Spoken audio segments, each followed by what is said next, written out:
چنانچہ ایک واقعہ اور جو استاد موسیٰ خسروی نے تحریر کیا ہے کہ ابو طلحہ پیغمبر کے صحابی ہیں اور ان کی زوجہ ام سلیم جو اسلام کی باعظمت خاتون ہے۔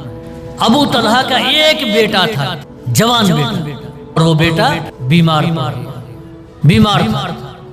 چنانچہ ابو طلحہ پیغمبر اسلام سے ملاقات کے لیے گئے، بھوکے تھے، بیوی سے کہا کھانا تیار کر۔ زوجہ کھانا تیار کرنے میں لگ گئی اور یہ پیغمبر سے ملاقات کے لیے پیغمبر کے پاس آ گئے۔ جب واپس آئے ہیں تو اسی دوران ان کا بیٹا اس دنیا سے رخصت ہو چکا تھا، اس کا انتقال ہو چکا تھا۔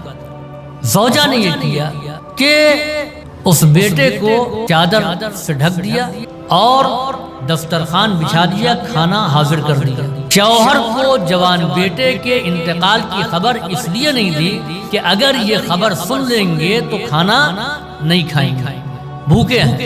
چنانچہ انہوں نے جب کھانا کھا لیا، شکم سیر ہو گئے، تو اس مومنہ نے کہا کہ اللہ نے اگر کسی نے کوئی امانت کو دی ہو اور اس امانت کو وہ امانت دار وہ آ کر کے ہم سے لے لے، صاحب امانت، تو کیا ہم کو رنجیدہ ہونا چاہیے؟ کیا ہم کو غمزدہ ہونا چاہیے؟ کیا ہم کو فریاد کرنا چاہیے؟ کیا ہم کو شکوہ اور شکایت کرنا چاہیے؟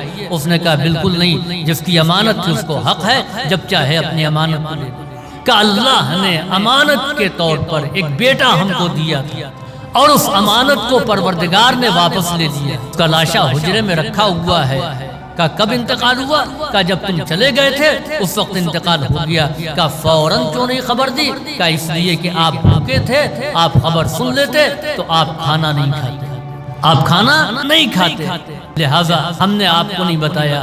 یہ سننا تھا کہ ابو طلحہ نے کہا کہ جب تم ماں ہو کر کے ایسا صبر کر سکتی ہو تو پھر میں باپ ہوں۔ فوراً پیغمبر اسلام کے پاس آئے، اللہ کے رسول ہمارے گھر میں یہ حادثہ ہو گیا، ہمارا جوان بیٹا اس دنیا سے رخصت ہو گیا، لیکن اس کے باوجود میری زوجہ نے اس انداز میں صبر کیا۔ پیغمبر خوش ہوئے، کہا کہ شکر ہے پروردگار کا کہ جس نے ہماری امت میں بنی اسرائیل جیسی صابرہ عورت کو رکھا ہے۔ ابو طلحہ کہتے ہیں کہ بنی اسرائیل کی صابرہ عورت کون تھی؟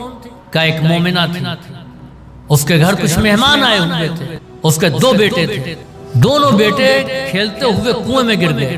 ماں کو خبر ہوئی، ماں نے دونوں کے لاشوں کو کنویں سے نکالا اور نکالنے کے بعد میں ایک کمرے میں حجرے میں جا کر کے رکھ دیا، کپڑا ڈھک دیا۔ شوہر باہر سے آیا کہ بچے کہاں ہیں؟ کہ آرام کر رہے ہیں، کہیں گئے ہوئے ہیں۔ مہمانوں کے لیے کھانا تیار کیا، مہمانوں نے کھانا کھا لیا، شوہر نے بھی کھانا کھا لیا۔ شوہر پھر پوچھتا ہے کہ بچے کہاں ہیں؟ کہا کمرے میں آرام کر رہے ہیں۔ شوہر نے دونوں بچوں کو آواز دی تو دونوں بچے کمرے سے دوڑتے ہوئے آئے۔ عورت حیرت سے دیکھنے لگی، وہ کہنے لگی یہ بچے تو مر گئے تھے، کنویں سے میں نے لاشیں نکالے ہیں اور لاشیں نکال کر کے میں نے ان کو حجرے میں لے جا کر کے رکھ دیا تھا۔ تم کو اس لیے نہیں بتایا کہ گھر میں مہمان آئے ہوئے ہیں، پہلے ان کی ضیافت کا انتظام ہو جائے اور پھر اس کے بعد میں ان کی انتقال کی خبر میں، مگر یہ زندہ کیسے؟ مجھے حیرت ہے۔